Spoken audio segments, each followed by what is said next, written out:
Bonjour Sarah. Bonjour. Alors présente-toi, s'il te plaît. Je m'appelle Sarah Nour, j'ai 21 ans, je suis née au Mans, d'origine algérienne et anglaise, donc anglaise du côté de ma mère et algérienne du côté de mon père. Je suis une personne qui a beaucoup voyagé étant petite et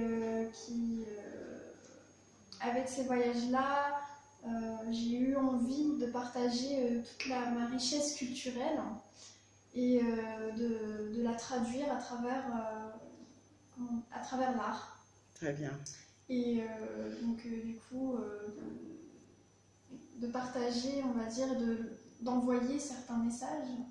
Enfin, oui. Oui, des messages pour transcrire un peu ce que tu as vécu. Alors d'où te vient la passion et à quel moment a commencé pour toi l'aventure de l'art? Alors, depuis toute petite, j'aime beaucoup dessiner, j'aime beaucoup peindre. Quand j'étais petite, au début, je demandais à ma mère, maman, peux-tu me dessiner ces dessins-là? Et toujours, elle me disait, non, ma fille, dessine par toi-même. Fais toi-même le dessin, débrouille-toi. C'est comme ça, j'ai persévéré en fait. Et plus le temps passait et plus j'évoluais dans le dessin et la peinture. Et c'est en gagnant ce petit concours, c'était en CP de dessin. J'ai gagné D'accord, un concours de dessin. Et c'est ça qui m'a poussée à avoir envie encore de dessiner. d'accord, C'était le concours, il était basé sur la paix. Et moi, j'avais dessiné un petit bonhomme avec une petite fille qui s'est serré la main. Suite à ça, ça m'a donné envie et j'ai continué dans l'art. très bien. Et euh, Et à quel moment tu as sauté le pas, tu as décidé de faire ta première toile? j'ai décidé de sauter le pas, c'était en première.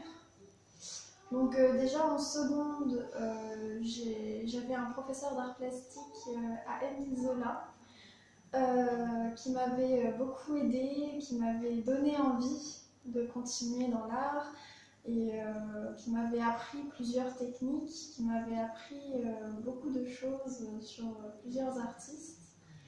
Et ensuite, j'avais aussi un professeur en première année au lycée d'Essaigne, que j'apprécie énormément aussi parce que c'est un peu grâce à ces professeurs-là que j'ai décidé de sauter le pas quelque part, parce qu'ils m'ont donné envie. Ils m'ont donné envie au jour d'aujourd'hui, j'en suis là, à peindre sur des tableaux et à vouloir partager mon art. Et avec le temps, je me suis dit que mon but, ce serait de créer mon propre art. Donc au jour d'aujourd'hui, j'imagine mes peintures, je ne copie pas, parce que ça ne se fait pas. Mais par contre, j'imagine de nouvelles choses. Je teste avec l'art qui existe, donc l'abstrait, le surréalisme, le cubisme, euh, toutes ces formes-là. Mais mon but, c'est vraiment de créer quelque chose de nouveau. Alors ça va prendre du temps, plusieurs années, mais je compte le faire et pour moi, c'est un défi à relever, tout en partageant ma culture, ma richesse que j'ai Très pu bien. acquérir. Alors, parlons-nous de ta participation à l'exposition Akili vers une nouvelle société vivre ensemble. Qu'est-ce que le thème a fait ressortir en toi? Qu'est-ce que tu as voulu communiquer? Alors, Est-ce que c'est ta première exposition d'abord ou est-ce que tu as eu à participer à d'autres événements dans le passé? pour moi, c'est ma toute première exposition et j'en suis très fière. Pour moi, c'est une première expérience d'exposer, de pouvoir exposer mes tableaux. Et donc, euh, j'ai le message que je traduis par mes tableaux qui sont ici présents en rapport avec le Hakili. Euh, euh, C'est le partage, la c'est ça, paix, le partage. la chaleur humaine. C'est ça. Qu'est-ce que tu as envie d'apporter comme message à l'humanité? J'ai des tableaux en fait qui font référence à l'environnement et d'autres qui font référence à la culture.